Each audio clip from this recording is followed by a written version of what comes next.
everyone, welcome to my channel. My name's Lizzie. I did the Prince Harry psychological breakdown. Now I'm gonna do the Meghan one. Sorry, it's a little cold down there. It's freezing, even though it's March. Alright, so again, I'm coming at you in my healer sense, my holistic way of treating people. I have to try to understand not only how they think and process things, but I have to understand their past to help them get through and release their things. But I don't know as much about Meghan. I didn't represent her for years. I didn't know much about her life until researching some things and again getting into my spiritual sense. I'm going to break down from when she was younger to now and how I think why she does the things she does, why she is the way she is, why this all happened, and my best explanation.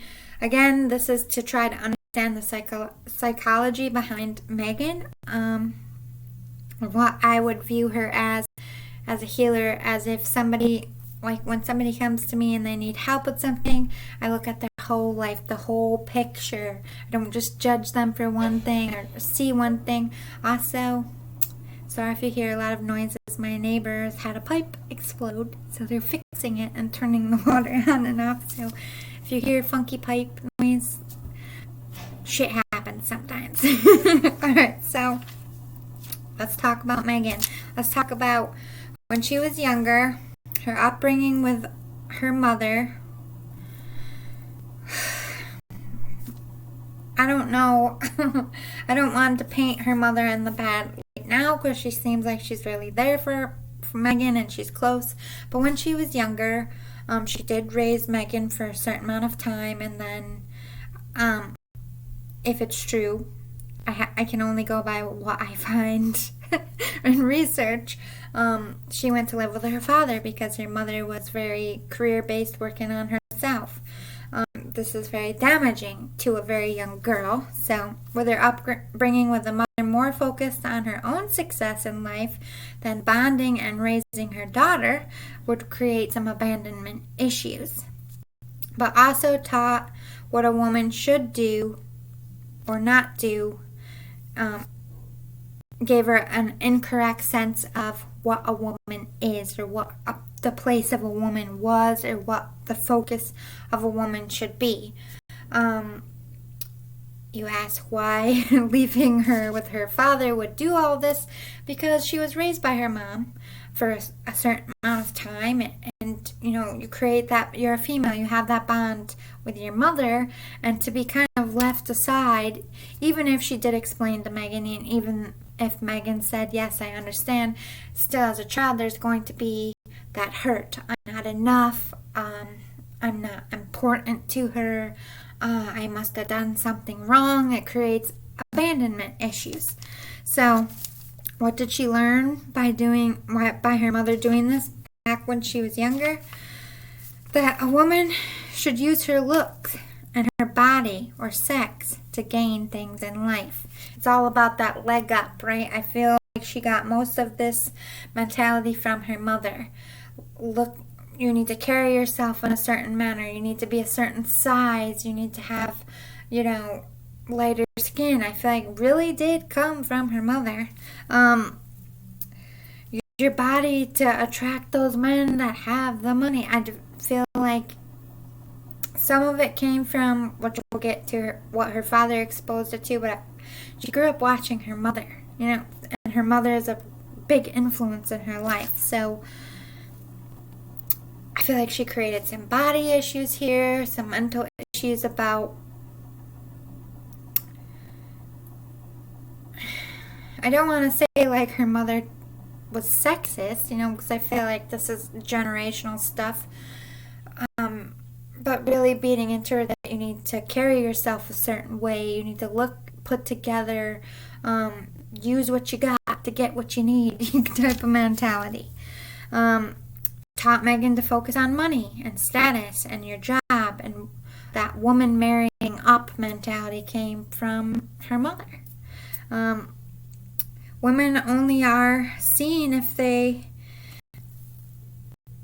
contest the loudest or if they're the prettiest in the room. So if you're the loudest and you're like a crusader, or you're a victim, or you have something to say above all others and you say it in a way that catches people's attention, then that's a woman who's seen and successful. So having attention brought to yourself would elevate you as a woman.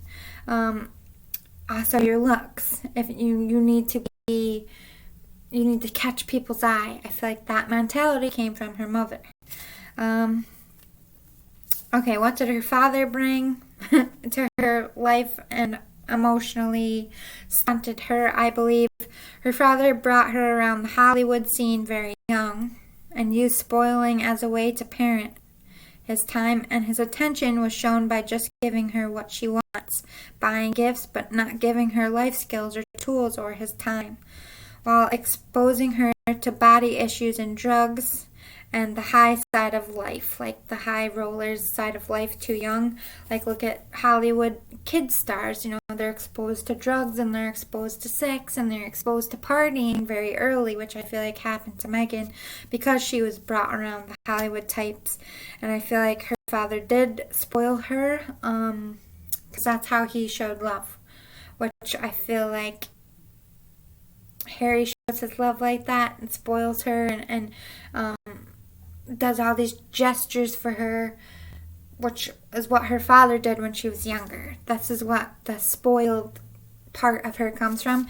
Not that I feel like she sits around being like, spoil me, but it's beaten to her head that a man should treat you this way, should do these grand gestures for you, should get you what you want, should make you look good and take care of, because that's what a man does. That's not true. You know what I mean? That's not correct love. She learned that from her father. Alright, teaching her men only love you if they buy you things and spoil you. That came from her father, which I just hit on. Men only care if you beg and overly ask.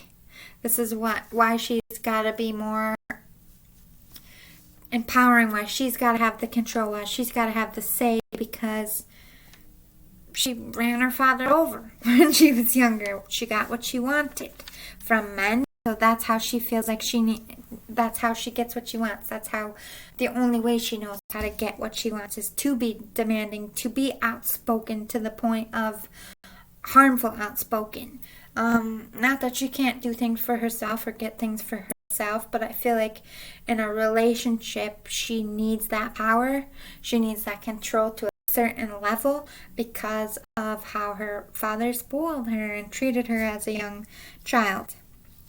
I feel like because of her father, she's highly sexualized in a sense of what a relationship is.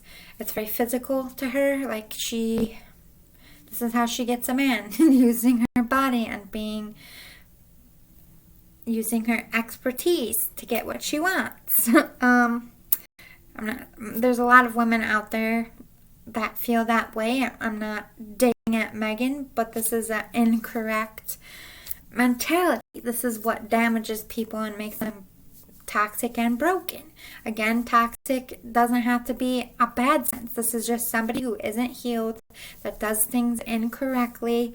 The way she sees herself, she probably struggles with body issues and self-love, and like if she's in a relationship with someone and they don't want to be physical with her, that would be taken very hard to her. She would feel like she's losing them or that she did something wrong. If she doesn't get her way, if she doesn't have the control in the relationship, or if she doesn't feel like she's allowed to be voiced, she doesn't feel like she's being a woman. If in any sense, let's face it, women don't need to have a voice in everything. They don't have to be the only voice in everything, but I feel like that's how she thinks. She's got to have an opinion. She's got to voice herself. She's got to put her 2 cents in. And a healthy, balanced woman knows that not all the time is your opinion needed. You don't have to fight and combat all the time to be seen or heard. You don't have to use your body. You don't have to over-sexualize things. You don't have to I just feel like she's very clingy, especially physically clingy. She needs physical touch to feel validated by a man, and she needs to be shown a certain level of romance at all times, and she needs to kind of feel like she wears the pants a little bit because she's afraid of relinquishing control. All right, let's talk about Meghan. Loves the idea of, this is what about her relationship issues, by the way. Meghan loves the idea and dreamlike sense of love. I'm not trash talking my father. I love my father, but he's been married a few times. I feel like he's been with Bonnie for years now. So this part of my dad's life he has healed and moved on from, but when he was younger, he loved falling in love. The beginning part of it, the honeymoon, planning the wedding, having the wedding, getting the house, moving in, like going on trips. But once the mundane part, the passion sizzled a little, he would get bored. And I feel like Meghan isn't that kind of mentality, like likes the spark of it, but she gets very bored easily in a relationship because she's only interested in, like, she quotes Disney a lot, and I feel like that has a lot to do with the fact that she's got this imagination, a giant imagination, and she grew up dreaming. She probably fantasized about her wedding more than any other female.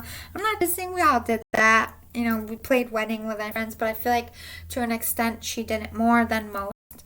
Like, she probably had every relationship that she went to get in, she had like a vision board in her mind of how exactly it would play out. And if it didn't play out the way that she envisioned it, she would, 1, panic, or 2, walk away. And once it got too difficult, too hard, she lost that physical touch. Because let's face it, after you've been in a relationship for a while, it's not, I want to have sex all the time. Not because I don't like you any less, but it's because you're getting older and you're into the mundane, you're tired. You can do it at any time. There's not like you're not going to see each other. Like, you lose the spark a tiny bit, and once Meghan loses the spark the tiny bit, she panics because of all these childhood issues. They don't love me anymore. They're going to leave me, so I'm going to leave them first. This is big with Meghan. She's the kind of person that really has to be the one to break up, to walk away, because it's absolutely devastating if it's the other way around, because it reminds her of when her mother left her. So she likes to be wined and dined, the honeymoon phase, which we just covered, but gets bored with mundane, which we covered. Usually gets over relationships by getting in a new one. I don't feel like Meghan is good as single. I don't feel like she's comfortable or feels confident if she doesn't have a man on her arm, and she likes a man with some status. She likes a man with some money that's going to uplift her life in some sense. I don't feel like Meghan would ever marry a bartender, even if she did fall in love with them and fall in love with them hard. It's not enough for her. She very much, but I'm not trying to like totally diss her, but in her mind, the way she was taught by her mother and father,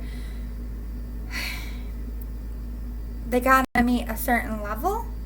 And to Meghan, it's not about how she feels or correct healthy relationships. It's about status and power and sex and passion and daydreaming about how the storyboard's gonna unfold, and she's just not gonna be able to create a big enough storyboard with a bartender, if you get what I'm saying. For her, sex rules a relationship. It's all in the beginning. It's like trying out for the team, man. She's got to make the team by sexually wowing them, and that's how she keeps them hooked. She's probably somebody who's very knowledgeable about sex, probably very good at it. Hey, I'm not knocking her if she's good at it, but this is how she gets men. This is her only way of processing how to get and keep a man. But I don't feel like she feels that's unhealthy. And sexual appetites aren't unhealthy, but if that's if you have to convince or trap a man or use your body in some sense, that's not a healthy relationship. Like Harry, I don't feel like she's ever really had a healthy relationship or a healthy version of self-love or a healthy image of herself as a woman. So she's going out and making these blunders and mistakes and doing things the way she does them because, again, childhood traumas weren't healed, and the way she was brought up created her to think and feel and act in a certain way because we only know what we're taught. She needs to control and to be in charge because she called the shots with her dad growing up. Like I said, brought it back. Losing the control is a sense of abandonment. Like they're going to leave her. She lost control with her mom. Walking out, she doesn't want to give up control. She doesn't want to relinquish control. I do feel like she's a hoverer. Needs to know details. Might have trust issues. Might be the kind of girl that reads text messages. Where are you going? When are you going to be back? Why do you smell like that? Did you hug a girl? Like, might be overly like that. I don't know if it's through the entire relationship or just until she's comfortable, but she has that fear because her mother left her, like, they're going to leave me too. If I don't keep up on this, if I don't give them what they want, if I don't please them, if I don't keep control, I'm going to lose them too. They're going to walk out on me too. And she definitely doesn't like to be told what to do. Because growing up with her mom, it was probably strict, but when she went to her dad and realized the effect she has over men, her seduction qualities, it gives you that sense of entitlement within yourself, like, you don't tell me, I'm the one that tells you, and that's unhealthy, that's toxic. I do back up the fact that Meghan is a narcissist, but you're not just born a narcissist. There's reasons why people become a narcissist. This is why I feel like Meghan became one. A, she needs control to feel content and confident. Most narcissists need control for certain reasons. She has abandonment issues. So she became a narcissist because she's got to be 10 steps ahead of everybody because maybe her mom leaving her blindsided her and she doesn't ever want to be blindsided again. B, drama keeps her relevant even in her own mind. If she's not getting attention, if she's not stirring some kind of something, it doesn't have to be bad, but if she's not being talked about, she feels irrelevant. Like people aren't seeing her, like she's not important. Her mom abandoned her for status. You know, she was chasing status her whole life. She wants to live her life in a certain way. She wants to be viewed a certain way. And if she's not being viewed like that, if she's not getting attention from people in her life, it's a problem for her. C, her mother left her over and over, and she fears she'll be left behind if she does not or is not the most important thing. So that sense of I am important, because she didn't get that when she was, I'm sure she's got a good relationship with her mom, but like I said, when your mind is forming and your mother just kind of drops you off and goes and does their own thing, this is what women are described with, usually daddy issues, but in her sense it's mommy issues. But it all stems from no one's going to leave me behind. No one's going to dictate my life. No one's going to make plans for me. I make plans for myself. I dictate how my life goes. The need for control. D, money success driven by being exposed to Hollywood too early. So she got the wrong impression of what success is. Really, if you're doing something and you love it and you make enough to survive, that is a healthy, strong way of living, and it creates a happy life. But to somebody who is a narcissist, you gotta have the best of the best, the most money, the best clothes, the best stature. Most Hollywood people, most actors, most actresses, most childhood stars are narcissists. So this is the influence she had when she was growing up on walking around where her dad worked. Became one just like it. E, dad gave her a sense of entitlement from birth. When children are overly spoiled and given no parenting skills, and just given food to be quiet, or given gifts to make them happy, or just, yeah, sure, go do whatever you want, that creates a grown-up narcissist every single time. So, what do I feel like?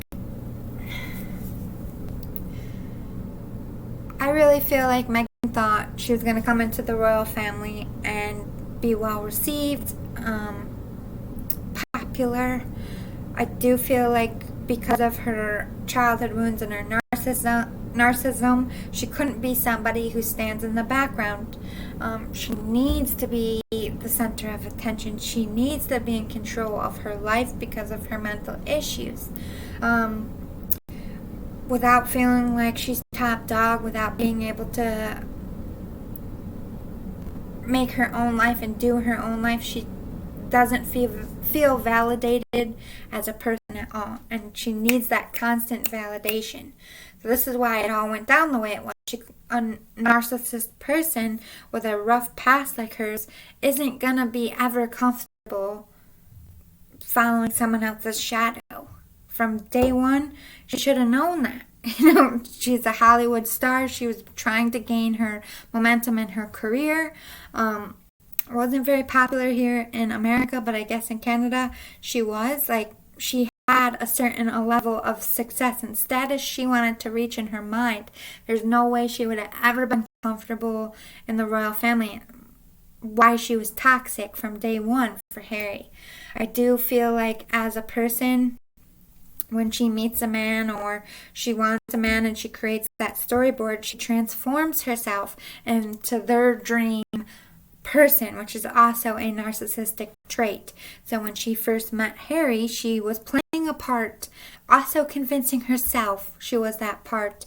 Diana was a big inspiration of her life. I cannot find the fucking picture anywhere. It had to have been removed by her team at some point, but there's a picture of her very, very young. It looked like maybe, I don't know, 12 or 13, and on her, like, every aspect of the room she was in was Princess Diana's fucking face. Royal books everywhere. It's like she wanted to be Princess Diana since a child. Like, she came into the family, I'm gonna be like Diana. I'm gonna do what Diana did. I'm gonna be beloved like Diana was. I'm gonna be successful. And when she found the hardships, she clung to Diana even more. And I feel like in her mind,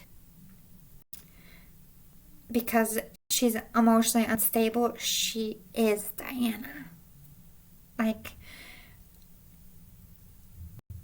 I don't think she walks around thinking she's Diana, but she feels like she's a kinship with her, or kindred spirit. Like, Diana walks around her all day, praising her, and she has an unrealistic view of life in general. So when she came into the royal family, of course she had an unrealistic view of what it was going to be like, and she could never adapt and survive. She's not a chameleon. She definitely needs a certain way and a certain type of lifestyle to be happy. She's not someone who adapts well. It's all got to go according to her vision board, or she panics. So I think being back in Montecito, I don't believe that their relationship is as happy as they go on about. I feel like there's a lot of issues in this marriage, and a lot of one-sided issues, where Meghan's up here and Harry's down here, and it's going to take Harry a while to realize that, but